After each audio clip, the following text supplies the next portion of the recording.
আজকে ছিল আমাদের স্কুলে ফুড ফেস্টিভ্যাল। দেখতেই পাচ্ছ এখানে কিন্তু লোকজন চলে এসেছে। 12টার থেকে ওপেন হওয়ার কথা ছিল, ঠিক 12:30টার দিকে ওপেন হয়েছে। তো এই হচ্ছে ফার্স্ট কাউন্টার। অনেকগুলো কিন্তু স্টল এসেছে, বলে শেষ করা যাচ্ছে না, তোমরা শুধু দেখো। চিকেন পকোড়া থেকে শুরু করে ঘুগনি, নান। আমরা এখন নানটা একটু ট্রাই করব, ওদের দিয়ে আমি একটু ট্রাই করাচ্ছি। কেমন? ফুড ফেস্টিভ্যালের পাশাপাশি কিন্তু এখানে অনুষ্ঠানও চলছে। এখানে কিন্তু চিকেন বল এখানে ভাজা হচ্ছে, তো ভাবছি এইটা একটু ট্রাই করে দেখি। লাগছে বলো বৃত্তান্ত, একটু ভেঙে দেখাও, ভেঙে দেখাও। হ্যাঁ, ভেঙে দেখাচ্ছ। ভিতরে একটু কি মেয়োনিজ আর চিজ দেওয়া আছে। এই যে মুখে ঢুকলো, গরম গরম, কি শান্তি, কি শান্তি। পিঠের কিন্তু এখানে অনেকগুলো স্টল এসেছিল ফুড ফেস্টিভ্যালে। আর দেখতে পাচ্ছি এখানে কিন্তু দেখতে দেখতে অনেক লোক চলে এসেছে। এই যে এটা হচ্ছে আরেকটা পিঠের কাউন্টার। এই পিঠের কাউন্টার একটু বেশি বড়, আর এখানে অনেকগুলো আইটেমও ছিল পিঠের। আমাদের টিচাররাও আইটেমগুলো খাচ্ছিল, তাদেরও খুব ভালো লাগছিল। ফেস্টিভ্যালটা এই নিয়ে 2 বছরে পা দিল, আর এবার কিন্তু 50টা মোট স্টল এসেছে। তো সবগুলো কিন্তু ঘুরে ঘুরে দেখছি, আর যেগুলো পছন্দ হচ্ছে সেগুলো খাচ্ছি। এখানে কিন্তু মিষ্টির কাউন্টারও ছিল। কিছু কিছু স্টল তো খালিও হয়ে গেছে, এত ভালো বেচা কেনা হয়েছে। আর এটা কিন্তু ক্ষীরের সিঙ্গারা। এই যে আরেকটা পিঠের কাউন্টার।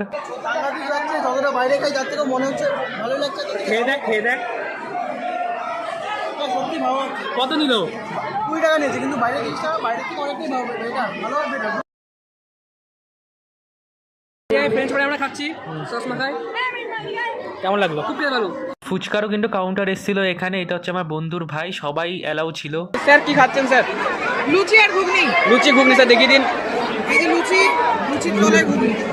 স্যার মূল্য কত নিল? 20 টাকা। স্যার একটু খেয়ে বলুন কেমন লাগছে। তো আমাদের ফুড মেলা শেষ হয়ে গেছে, শুরু হয়ে গেছে। কেমন লাগছে আপনার? আজকের এই আমেজটা দেখে খুব সাংঘাতিক লাগে। আগের বারের তুলনায় এইবারের লোকটা অনেকটাই বেশি। আর তা দেখছি আজ এইবারে গার্জিয়ানরা প্রচুর অংশগ্রহণ করেছে, যার ফলে বিক্রিবাট্টা অসাধারণ। আর এটা হচ্ছে কিন্তু ফুলকপি পরোটা, চিকেন পরোটা, যেটা আচারের সাথে দিচ্ছিল। এখানে কিন্তু ফ্রাইড রাইস, আলুর দম, তারপর fried rice, chilli chicken, chicken কষা, তারপর আলুর দম, তারও অনেক কিছুই আইটেম ছিল। সব তো আমি আর খেয়ে দেখতে পারিনি। হ্যাঁ, এখানে মকটেল কাউন্টারও এসেছিল দুটো, তো আমি মকটেল একটু ট্রাই করে দেখলাম। এই যে হচ্ছে মকটেল 10 টাকা করে গ্লাস, কিন্তু আমার মকটেলটা খুব একটা ভালো লাগেনি। তো এটাই ছিল আজকে ফুড ফেস্টিভ্যাল। এখন আমি বাড়ি চলে যাচ্ছি, আমার তো পেট ভরে গেছে, অনেক খেয়েছি আজকে। দেখা হচ্ছে নতুন করে ব্লগে, ততক্ষণের জন্য টাটা সবাইকে।